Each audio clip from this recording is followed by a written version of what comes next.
नमस्कार, स्वागत है आप सभी का। मैं हूं आपके साथ शाफनी पटनायक। बुलेटिन की शुरुआत करेंगे चंडीगढ़ से बड़ी जानकारी। आईएनएलटी की परिवर्तन पदयात्रा मेवात में कल से पदयात्रा शुरू होगी। 8 महीने में 90 विधानसभाओं का दौरा किया जाएगा। 25 सितंबर को खत्म होगी पदयात्रा। बड़ी जानकारी आपको बता दें, 25 सितंबर को खत्म होगी पदयात्रा। 8 महीने में 90 विधानसभाओं का यात्रा की जाएगी। तो इनेलो की परिवर्तन पदयात्रा मेवात में कल से होगी पदयात्रा शुरू। बड़ी जानकारी आपको बता दें, 8 महीने में 90 विधानसभाओं का दौरा किया जाएगा और 25 सितंबर को ये पदयात्रा खत्म होगी। तो 8 महीने में 90 विधानसभाओं का दौरा किया जाएगा। बड़ी जानकारी, अहम खबर। मेवात में कल से पदयात्रा शुरू हो जाएगी। 8 महीने में 90 विधानसभाओं का दौरा होगा। तो बड़ी जानकारी आपको बता दें,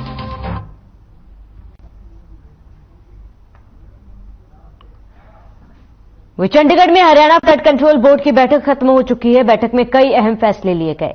सीएम मनोहर लाल की अध्यक्षता में बैठक हुई और बैठक के बाद सीएम मनोहर लाल ने मीडिया से मुखातिब होते हुए कहा कि 2026 तक हरियाणा को बाढ़ मुक्त करेंगे। जलभराव की समस्या पर भी काम किया जाएगा।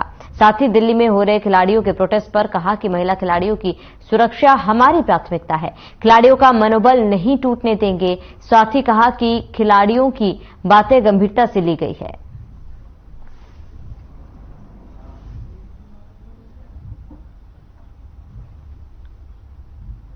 तो हरियाणा फ्लड कंट्रोल बोर्ड की बैठक हुई। इसमें सीएम ने बैठक के बाद कहा है कि 2026 तक पूरे हरियाणा को फ्लड मुक्त कराया जाएगा। इसको लेकर जरूरी कदम भी उठाए जा रहे हैं।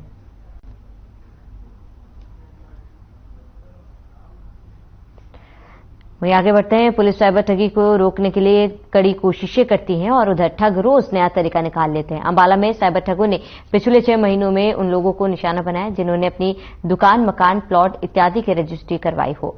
ठगों ने बिना ओटीपी के उनके खातों से हजारों रुपए उड़ा दिए। शिकायत साइबर पुलिस के पास पहुंची तो पूछताछ में सामने आया है कि जिनके साथ भी ठगी हुई है उन्होंने हाल ही में रजिस्ट्री करवाई थी, जिसके बाद साइबर पुलिस ने एसडीएम अंबाला को मिले इसकी जानकारी दी तो उन्होंने सरकार को चिट्ठी लिखकर इस पर संज्ञान लेने के लिए कहा, जिसके बाद जमाबंदी पोर्टल को फिलहाल बंद कर दिया गया। एएसपी अंबाला पूजा जाबला ने बताया कि हम साइबर ठगों से बचने के लिए लोगों को जागरूक कर रहे हैं। बता दें कि पुलिस ने 1930 नंबर जारी किए हैं जिस पर कॉल करने से 48 घंटे में पैसा फ्रीज हो जाता है।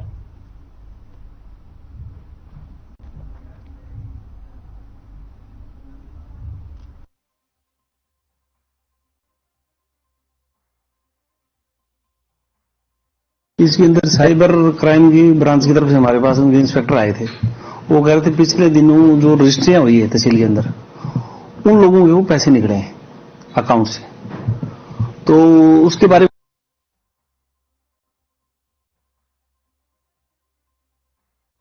हमने देखा, यहां से नीचे से रिपोर्ट मिली, तहसीलदार ने भी अपनी इंक्वायरी करी तो उसके अंदर ये आए पिछले दिनों जिन लोगों की रजिस्ट्रियां हुई थी उन लोगों में थोड़ी ये पैसे निकलने की शिकायत ज्यादा है। तो इसके बारे में फिर तहसीलदार ने एक वो लेटर बना के सरकार को भेजे है डीसी मैडम के थ्रू। उसके अंदर ये है भी ये उसके अंदर आधार कार्ड आ जाता है। जैसे रजिस्ट्रियां होती है ना, उसको स्कैन करते हैं, स्कैन करके बाद पोर्टल पर अपलोड करते हैं। देखिए, हम साइबर क्राइम को लेके पहले भी आपने देखा है कि हम लोग बहुत सेंसिटिव रहते हैं साइबर क्राइम को लेके।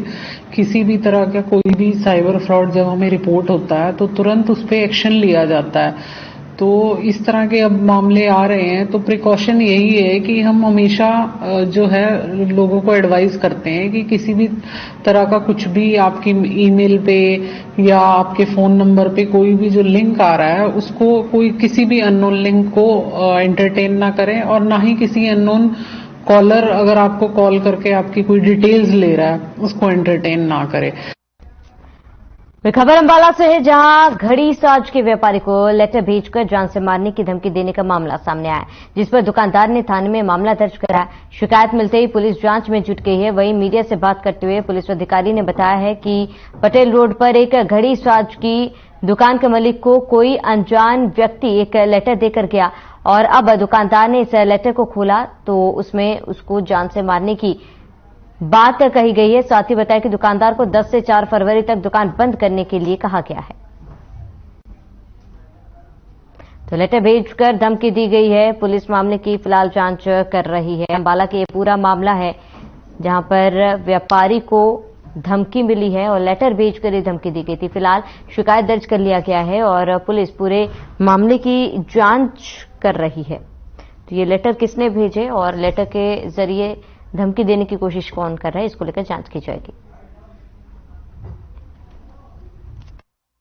टेल रोड पे जनता वाच कंपनी है, उसका मालिक है। कल 1-1:30 बजे उसके पास एक लेटर आया है, कोई व्यक्ति देके गया, लेकिन उसको वो उस टाइम देख नहीं पाया कि वो कौन था, ना उससे पूछा है।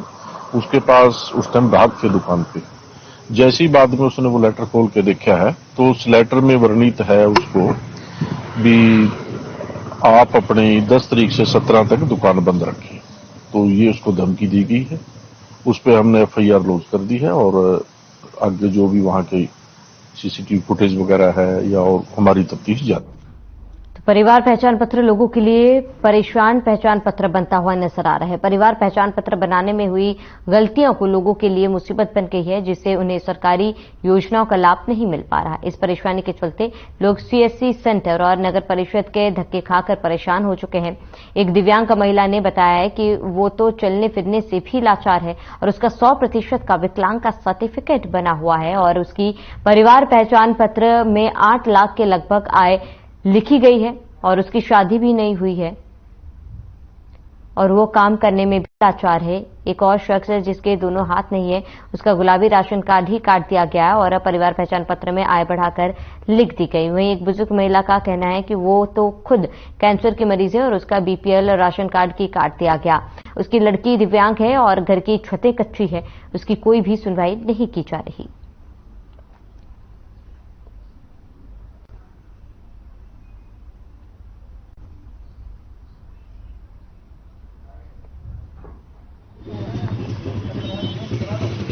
परिवार पहचान पत्र के रिगार्डिंग अगर वे किसी को जिनकी जो आय है 1,80,000 रुपए तक की है तो उनको जो भी सभी सुविधाओं का लाभ जो सरकार द्वारा दिया जाना है ऑनलाइन ही, चाहे उसमें पेंशन का है, चाहे उसका पीले कार्ड का है, चाहे आयुष्मान कार्ड का, कुछ भी जो भी उसमें है, चिराग योजना का है, चाहे उसके राशन से संबंधित है। तो जो अगर किसी को कोई इसमें ऑब्जेक्शन है, कोई इनकम का है या कुछ भी उसमें त्रुटि ठीक करवानी है तो वो ऑनलाइन पोर्टल पर या जो CRC या किसी भी तरह की वो अपना ऑब्जेक्शन डाल सकता है। ऑब्जेक्शन रेज होकर उसकी जो वेरिफिकेशन होने के बाद जो भी उसमें टीम लीडर्स और अपना वो दूसरे टीचर्स वगैरह सक्षम और जो भी टीम मेंबर है, एरिया मेंबर, तो उन द्वारा उसकी वेरिफिकेशन। राशन कार्ड काट दिया BPL और उसमें ना इनकम लिखी थी मेरी 8 लाख रुपए। तो मेरी तो पेंशन आती है जी, मेरा तो कुछ भी नहीं है, मैं ना कोई रोजगार करती हूँ ना मैं पढ़ी लिखी हूँ, तो जी मैं कैसे गुजारा चलाऊंगा, कुछ करनाल में जिला लोक संपर्क एवं कष्ट निवारण समिति की बैठक शुरू हुई है, जिसकी अध्यक्षता हरियाणा सरकार के शहरी एवं स्थानीय निकाय मंत्री डॉक्टर कमल गुप्ता ने की। वहीं ये बैठक स्थानीय पंचायन भवन में आयोजित की गई है। स्थानीय पंचायत भवन में बैठक का आयोजन किया गया। कष्ट निवारण समिति की बैठक हुई है और करनाल में इस बैठक का आयोजन किया गया था। डॉक्टर कमल गुप्ता ने इस बैठक की अध्यक्षता की थी और इस दौरान लोगों की समस्याएं भी सुनी गई।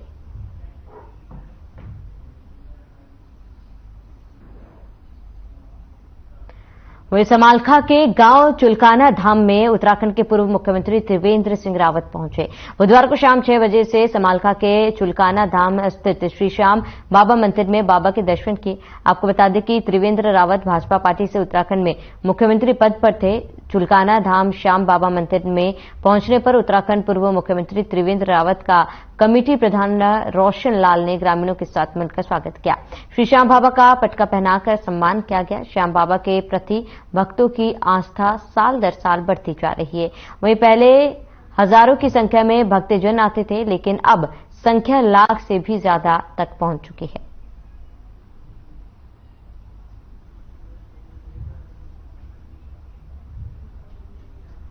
तो साल दर साल मंदिर में आस्था लोगों की बढ़ती हुई नजर आ रही है।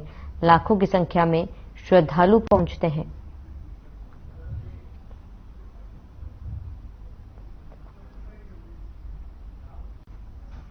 चलिए यहां रुकेंगे एक छोटे से ब्रेक के लिए, जल्द हाजिर होंगे।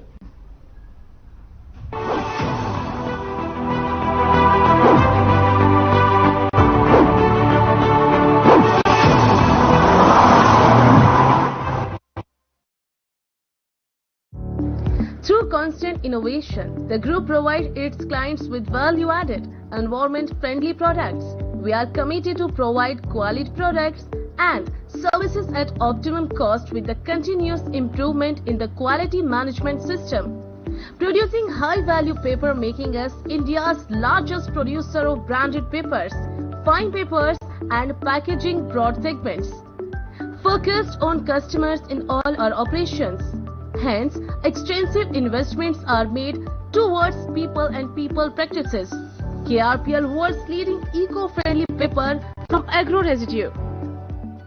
पंजाब है जसप्रीत का ठिकाना, मुंबई है आदर्श का आशियाना, केरल का गोविंदन निवासी, कोलकाता में जन्मे है काशी।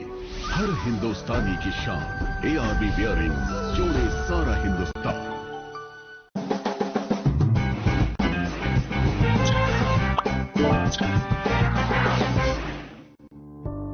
सोशल मीडिया पर वायरल हुआ ये वीडियो कुछ ही सेकंड का है, लेकिन जिस तरह इस वीडियो में शख्स पहाड़ों के किनारों पर बाइक चलाता हुआ नजर आ रहा है, उसे देखकर आपकी भी सांसें थम जाएगी।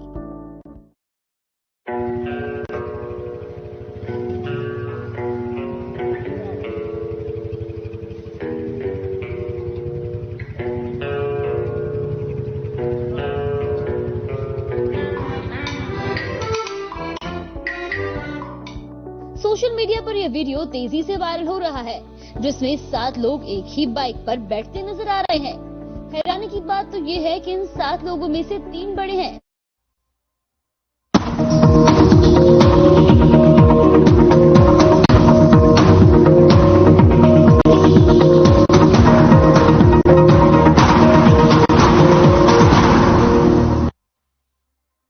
ब्रेक के बाद स्वागत है आप सभी का। खबरों में आगे बढ़ते हैं। भारतीय कुश्ती महासंघ और पहलवानों के बीच बवाल थमने का नाम नहीं ले रहा। आज पूरे दिन खिलाड़ियों ने WFI और संघ के अध्यक्ष बृजभूषण शरण सिंह के खिलाफ धरना दिया और अब कांग्रेस नेता दीपेंद्र हुड्डा खिलाड़ियों के समर्थन में आ गए हैं।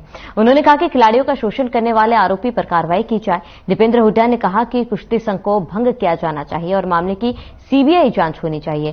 साथ ही उन्होंने कहा है कि खिलाड़ी अपना भविष्य दांव पर लगाकर गुहार लगा रहे हैं। देश का नाम रोशन करने वाले धरने पर बैठे हैं, कोई भी दोषी बख्शा नहीं जाना चाहिए।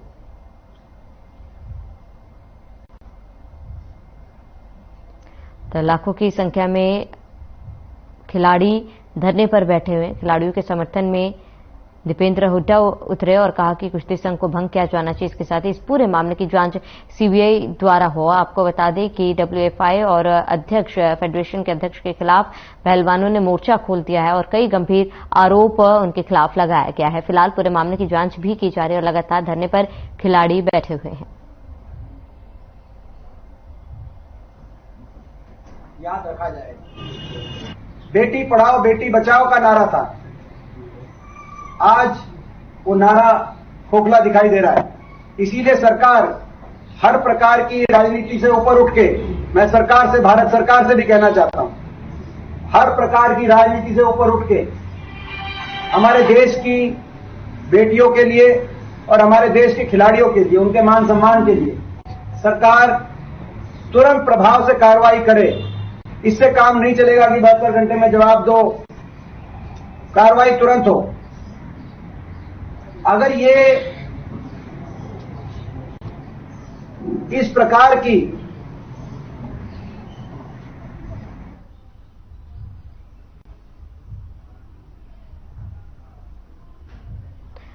साइबर सिटी गुरुग्राम में वीरवार की दोपहर को एक दिल दहला देने वाली घटना सामने आई। सेक्टर 59 में बने टाटा रायसेना रेजिडेंसी सोसाइटी के एक फ्लैट में शॉर्ट सर्किट के चलते आग लग गई। इस घटना में एक व्यक्ति जिंदा जल गया, जबकि घर में मौजूद उसकी पत्नी किसी तरह बच निकलने में कामयाब हो गई। सूचना मिलते ही दमकल की 3 गाड़ियां मौके पर पहुंची और कड़ी मशक्कत के बाद आग पर काबू पाया गया। सूचना मिलते ही सेक्टर 65 थाना पुलिस मौके पर पहुंची और मृतक के शव को कब्जे में लेकर पोस्टमार्टम के लिए भेज दिया गया है।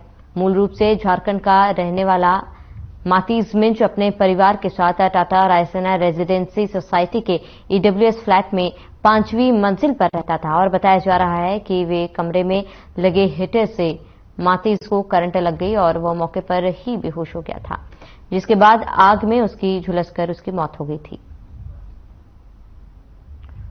वहीं इसी को देखते ही देखते आग की लपटों से पूरा फ्लैट घिर गया। तो शॉर्ट सर्किट के कारण आग लग गई और दमकल की गाड़ियों ने आग पर काबू पाया। हालांकि एक व्यक्ति की आग से झुलसकर मौत हो गई। खबर गुरुग्राम से है, जहां पुलिस ने सिकंदरपुर मेट्रो स्टेशन के पास से एक युवक को अवैध हथियार के साथ गिरफ्तार किया। बताया जा रहा है कि आरोपी कई दिनों से देसी कट्टे बेचने की फिराक में था और आपको बता दें कि आरोपी दिन के समय कबाड़ी बनकर शहर में घूमता रहा और इस दौरान वह हथियारों का भी सौदा करता था। पुलिस ने आरोपी के कब्जे से अवैध रूप से रखे 5 देसी कट्टे बरामद किए हैं। बता दें कि आरोपी जहरुद्दीन पिछले काफी समय से कबाड़ी का काम करता था और इसी दौरान उसकी किसी युवक से मुलाकात हुई और उसने अवैध हथियार बेचने का प्लान तैयार किया था। पुलिस आरोपी से पूछताछ कर रही है और इसके अन्य साथियों को भी ढूंढने में लगी हुई है।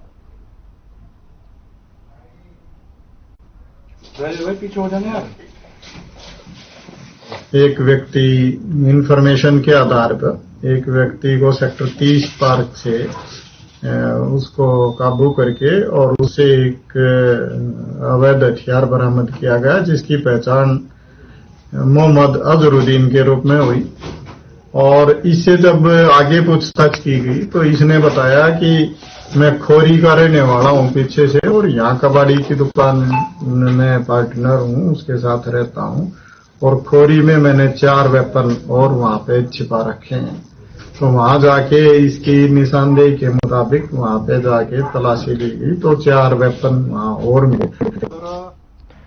पूर्व मंत्री मांगेराम राठी के बेटे के सुसाइड मामले में पुलिस ने लुकआउट सर्कुलर जारी कर दिया। जगदीश नंबरदार सुसाइड मामले में पूर्व विधायक नफे सिंह राठी समेत 6 लोगों के खिलाफ एफआईआर दर्ज की है।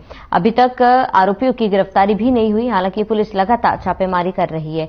मामले की जांच और कार्रवाई के लिए गठित एसआईटी प्रमुख एएसपी अमित यशवर्धन ने बताया है कि 6 आरोपियों को पकड़ने के प्रयास किए जा रहे हैं। मुख्य आरोपी नफे सिंह राठी के खिलाफ लुकआउट सर्कुलर भी जारी कर दिया गया ताकि आरोपी देश छोड़कर ना जा सके। एसआई अश्विनी को भी पुलिस विभाग से सस्पेंड कर दिया गया।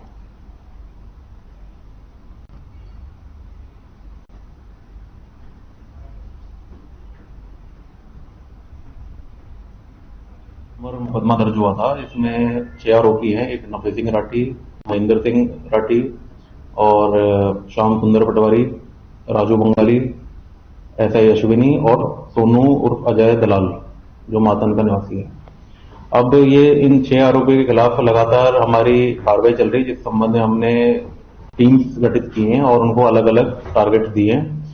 और इस संबंध में अगर पहले आरोपी की बात करें, नफे राठी हैं, जो उनके अलग अलग ठिकानों पे हमने रेड्स करी है, जहां पे हमें जानकारी प्राप्त हो चुकी है, जैसे गुड़गांव, मेवात, पलवल और जो बहादुरगढ़ में स्थित इनका मकान है और जो भी भूमि है इनके नाम, वहां पे हमने रेड्स करी है। इनके जो भी रिश्तेदार हैं उनसे जानकारी प्राप्त करी है और हमारी निरंतर कार्रवाई इस संबंध में चल रही है। फरीदाबाद के बल्लभगढ़ में सड़कों पर अतिक्रमण होने से आए दिन जाम के हालात बन जाते हैं। राहगीरों और वाहन चालकों को मिनटों का सफर घंटों में तय करना पड़ता है। सड़क पर दुकानदार और ग्राहकों के वाहन खड़े हो जाते हैं और ऐसे में राहगीरों और वाहन चालकों को काफी परेशानियों का सामना करना पड़ता है। बाजार क्षेत्र में सुबह से लेकर देर रात ट्रैफिक में अवरोध पैदा होने से राहगीर परेशान है। शहर के व्यस्ततम क्षेत्र में शुमार नझाई मंडी से सराफा चौक होते हुए राजमहल रोड से अवस्थी चौराहा जाने वाले मार्ग से गुजरने से लोग अब कतराने लगे हैं और इस मार्ग पर दिन भर जाम लगता है। इसके अलावा सब्जी विक्रेता बाजार छोड़कर मुख्य सड़क पर दुकानें लगा रहे हैं। दुकानदारों का सामान ही सड़क पर रखा होता है। बची कसर हाथ ठेला चालक पूरी कर देते हैं।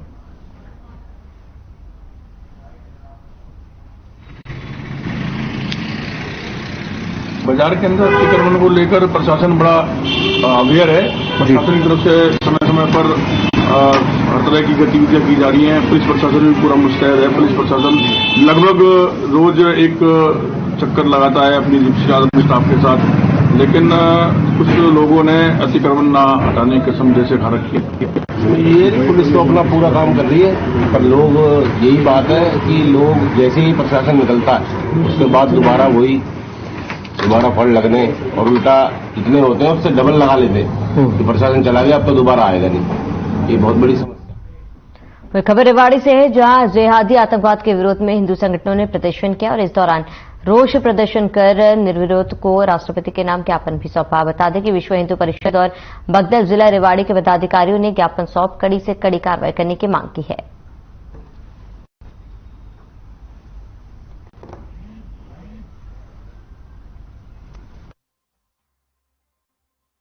देने आए हैं हम लोग, तो यही है कि भाई जिस हिसाब से ये हमारी प्रधान राष्ट्रीय साहब को जिस के माध्यम से भाई ये जो हिंदुत्व के खिलाफ जो लोग जैन वगैरह का जो काम है, जो हिंदुओं पे बर्बरता हो रही है, उनको मारा जाता है और क्या है, उसके खिलाफ जो सख्त कार्रवाई की जाए और उनको जिस प्रकार का वातावरण, जिहादी मानसिकता का वातावरण आज देश में उत्पन्न हो रहा है और जिहादी मानसिकता के कारण से जिस प्रकार से आज जो है ना घृणा और द्वेष का वातावरण पैदा किया जा रहा है, ये वातावरण लगातार बढ़ रहा है। हम इस वातावरण को सहन करने वाले नहीं है। जिस प्रकार से हमारे बजरंग दल के कार्यकर्ताओं पर लगातार जो है ना हमले हो रहे हैं और बजरंग दल के कार्यकर्ताओं की हत्या हो रही है, जिस प्रकार से अभी 8 जनवरी को असम के कबीरगंज में शंभू कैरी नाम का हमारा एक 16 वर्षीय बजरंग दल का कार्यकर्ता था, उस कार्यकर्ता की चाकू से गोदकर 2 मुस्लिम युवाओं ने उसकी हत्या कर दी है। हम ये महामहिम राष्ट्रपति जी को ज्ञापन देना चाहते हैं। जो हिंदुस्तान में जिहादी मानसिकता लोगों ने बना रखी है, कुछ आतंकवादी गठबंधन या सक्रिय हो रहे हैं, कभी सिरतन से जुदा का गैंग चलती है, कभी लव जिहाद की गैंग चलती है। आए दिन हमारे बजरंग साथियों का, वे बजरंग दल वालों का, हिंदू नेताओं का निर्मम हत्या की जा रही है। अब असम में एक हमारे शंभू लड़के के 14 साल के बजरंगी की निर्मम हत्या कर दी गई। सीएम फ्लाइंग टीम इन दिनों काफी एक्शन में नजर आ रही है। आपको बता दें कि टीम ने रतिया और नूह में ताबड़तोड़ कार्रवाई की।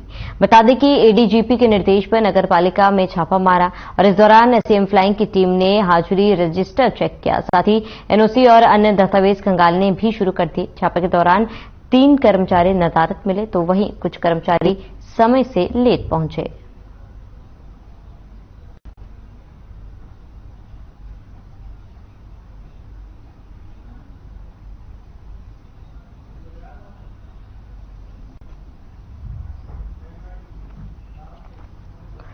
दिल्ली के जंतर मंतर पर डब्ल्यूएफआई के खिलाफ प्रदर्शन के दौरान भावुक होते हुए भारतीय पहलवान और ओलंपियन विनेश फोगाट ने बयान सामने आया और इस दौरान उन्होंने कहा कि फेडरेशन की ओर से खिलाड़ियों का शोषण किया गया। किसी भी खिलाड़ी को कुछ होता है तो उसकी जिम्मेदारी कुश्ती संघ के अध्यक्ष और फेडरेशन की होगी। वहीं खिलाड़ियों का सपोर्ट करते हुए रेसलर बबीता फोगाट ने ट्वीट कर लिखा, मैं खिलाड़ियों की इस लड़ाई में उनके साथ हूं।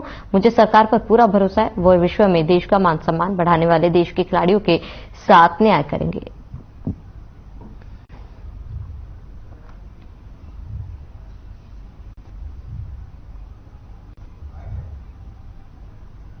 टॉर्चर से गुजरी थी उस टाइम पे।